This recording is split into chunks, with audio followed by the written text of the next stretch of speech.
You can tell a lot about people by what they tend to hang on to over the years. The wedding album, the high school yearbook, the car seat covers from that lucky prom night. Seems that everybody has a dresser with a drawer with a bunch of stuff in the back of it. Women tend to keep things that remind them of people, a lock of hair, baby booties. And men keep things that remind them of events, maybe a broken lighter, perhaps a bullet casing. One of the main differences between men and women is what they have in their drawers. It's not smart or correct, but it's one of the things that makes us what we are.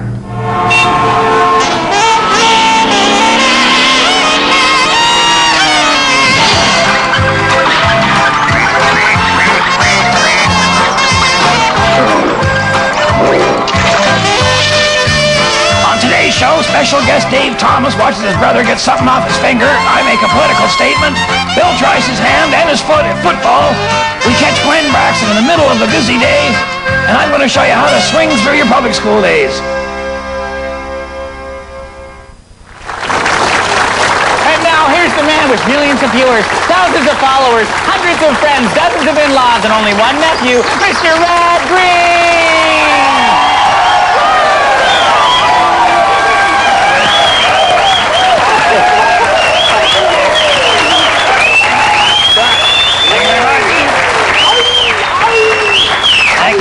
Things are very good up at Possum Lodge this week. Not perfect, but very good. And here's the reason they're not perfect. My nephew Harold. Oh, boy. Well, we got a big thing going on here. We're all going to meet downtown and figure out a way to fix up the Possum Lake area. Oh, we're going to lynch the mayor? No, Harold, we're going to save the old one-room schoolhouse. A couple of yuppies put an offer on it to buy it and turn it into one of them quaint country stores. Man, I hate those places.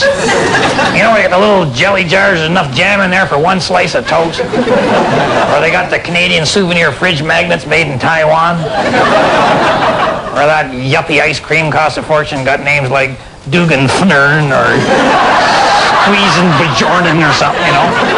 And of course, no vanilla. No, they got sinful-y, decadent, chocolatey mocha crapple. I don't know. So we're going to nip this thing in the bud before this quaintness can get a toehold. We're going to try and get the schoolhouse to be taken over by the township, and they can pay for getting it fixed up. You know, I think that building was contaminated with, like, lead or zirconium or something. It's got bad air. You know, it just drained all the intelligence right out of us, like those alien space pod people did in those old movies. Oh, yeah. It's 150 years old, and it's full of history there, too. Junior Singleton invented the wedgie during recess one day. Hi, this is Winston Rothschild, reminding you, your sewage is our bread and butter.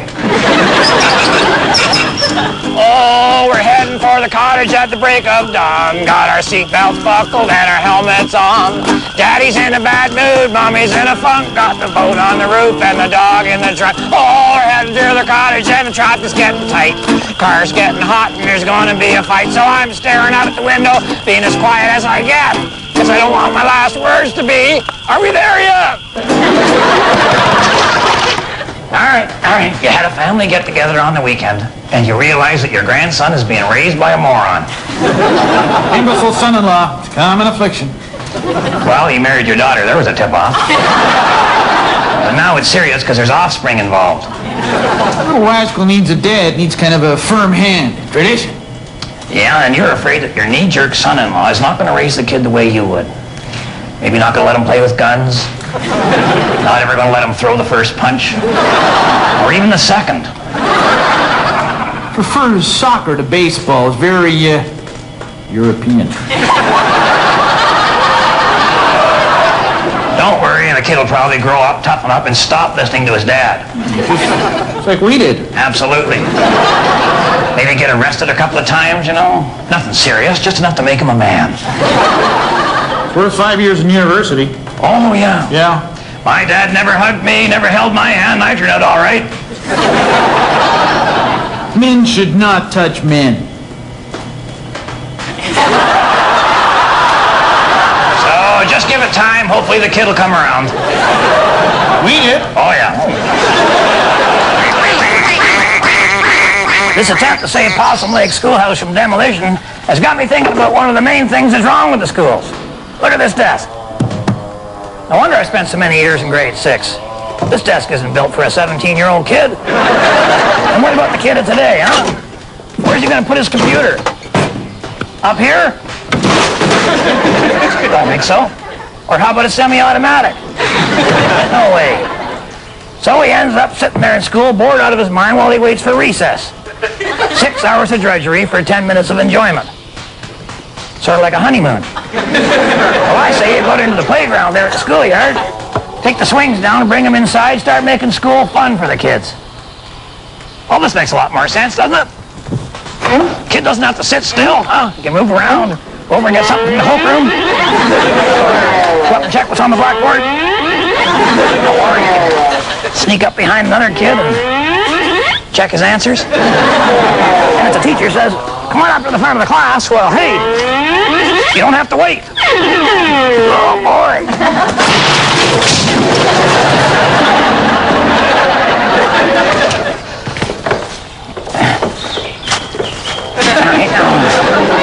This gives me another idea. You're going to need some type of a flat surface to use as a desk. What about a door? More specifically, this door. Now you're going to have to put longer ropes on the swing, and you're going to have to cut a square hole in the bottom of the door. I already made a pilot hole with my leg.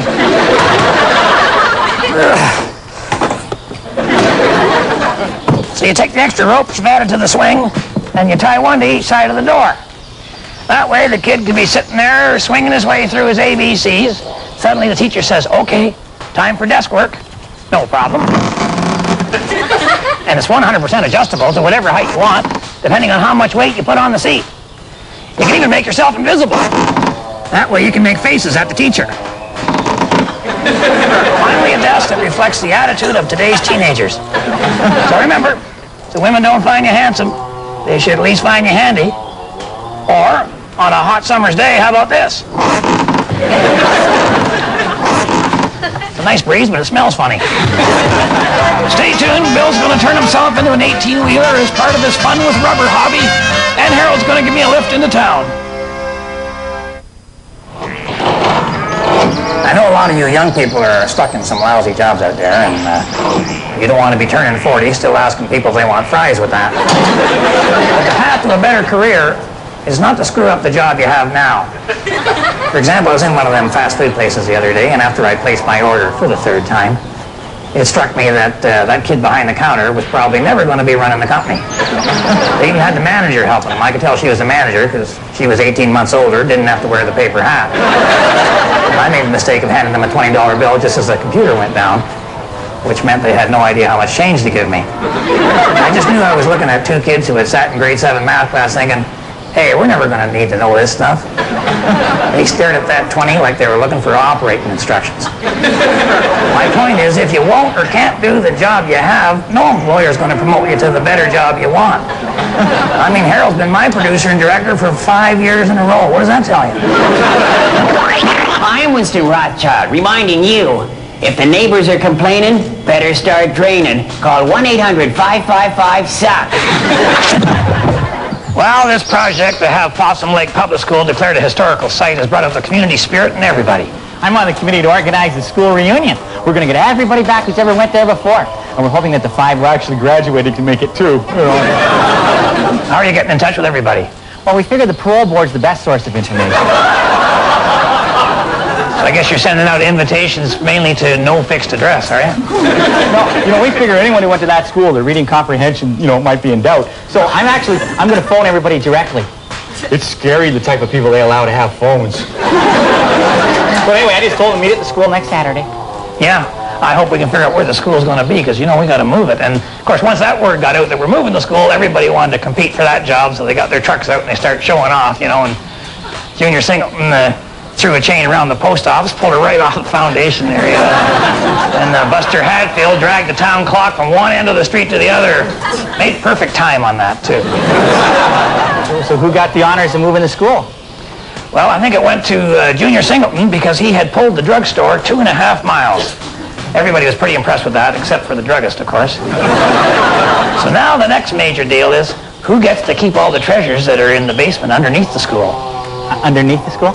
Oh, Harold, got to be a ton of stuff under there, eh? Old pens, inkwells, shoes, glass eyes, lost marbles, Harold. A lot of the teachers lost their marbles in that school.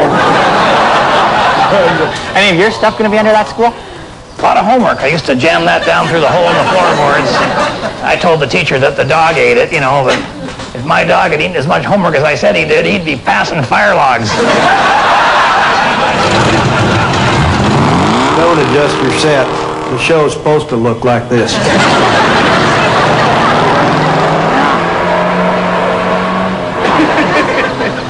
I don't know why you don't get a better vehicle, Uncle Red. You know, like one of those new kind of vans they're building these days? You know, the kind that actually run? Can't afford it, Harold. Just borrow the money from the bank. Yeah, but once you add on the interest and the service charge and the humiliation of having to tell some dope why you're broke, that could be a negative experience. Yeah. I go through that every week trying to get my allowance.